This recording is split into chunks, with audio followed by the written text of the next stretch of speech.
YS Jaganmohan Reddy arrest జరగబోతుందా అంటే దీనికి answer అవుననే వస్తుంది. వైఎస్ఆర్ కాంగ్రెస్ పార్టీ అధినేత వైఎస్ జగన్మోహన్ రెడ్డి త్వరలో అరెస్ట్ అయ్యేటువంటి అవకాశం ఉంది అనేదే ప్రధానంగా వినిపిస్తున్నటువంటి వార్త. ఎందుకు, ఏ కేసులో అరెస్ట్ చేయబోతున్నారు, ఏం చేయబోతున్నారు అంటే మీరు జస్ట్ ఒక సిమిలారిటీ చెప్తాను నేను మీకు.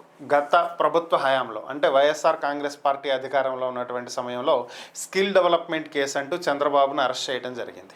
సో ఆయన ఒక నెల రోజులు రిమాండ్ ఖైదీగా రాజమండ్రి సెంట్రల్ జైల్లో ఉంచారు. తర్వాత బెయిల్ మీద బయటకు వచ్చారు. ఆ కేసులో సరైనటువంటి ఆధారాలు ఏవి లేవని, సో ఆధారాలు ఏం లేకుండానే అరెస్ట్ చేశారనేటువంటి వార్తలు వచ్చాయి. అయితే ఇప్పుడు ప్రస్తుతం ఉన్నటువంటి కూటమి ప్రభుత్వం అలాంటి అరెస్టులను చేయదలుచుకోవాలి. ఢిల్లీ లిక్కర్ స్కాము మహా అయితే ఒక 100 నుంచి 500 కోట్లు ఉండొచ్చు. కానీ ఏపీ లిక్కర్ స్కాము దాదాపుగా 3500 కోట్లు పైమాటే అనేది ప్రస్తుతం వినిపిస్తున్నటువంటి వార్త.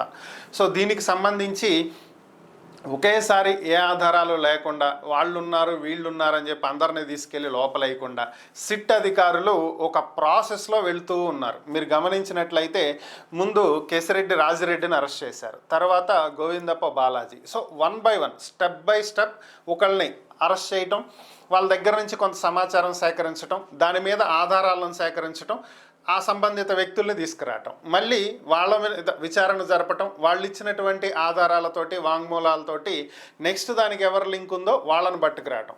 సో ఇట్లా స్టెప్ బై స్టెప్ ఇప్పటికీ 7గురు అరెస్ట్ అయ్యారు.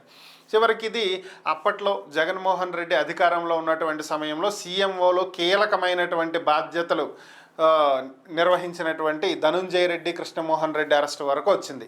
సో నెక్స్ట్ స్టెప్ ఏంటి అంటే నెక్స్ట్ ఈ లిక్కర్ స్కామ్కి సంబంధించి పెద్దిరెడ్డి రామచంద్రారెడ్డి, మిథున్ రెడ్డి, ఆ నెక్స్ట్ జగన్మోహన్ రెడ్డి, నెక్స్ట్ ఈ ముగ్గురే మిగిలిన్నారు. సో ఈ అరెస్ట్ చేసినటువంటి వాళ్ళు, ఆల్రెడీ అరెస్ట్ కాబడినటువంటి వాళ్ళు ఎవరైతే ఉన్నారో నిందితులు, సో వీళ్ళ నుంచి సేకరించినటువంటి సమాధానం, అలానే ఈ సమాచారంతో పాటుగా వాళ్ళు ఇచ్చినటువంటి ఆధారాలు, పోలీసులు సేకరించినటువంటి ఆధారాలు పూర్తి స్థాయిలో పకడ్బందీగా నెక్స్ట్ వీళ్ళందరికీ కీలకమైనటువంటి వ్యక్తి ఎవరు, హెడ్ ఎవరు, ఇదంతా నడిపించింది ఎవరు అనే దాని మీద పూర్తి ఆధారాలు సేకరించి ఈ ఆధారాలు జగన్ వైపే అన్ని వేళ్ళు చూపించే పరిస్థితి వచ్చిన తర్వాత కంప్లీట్గా ఎక్కడ ఒక్క లూప్ హోల్ కూడా లేకుండా మొత్తం అంతా సేకరించిన తరువాతే అరెస్టు చేసేటువంటి అవకాశం ఉంది.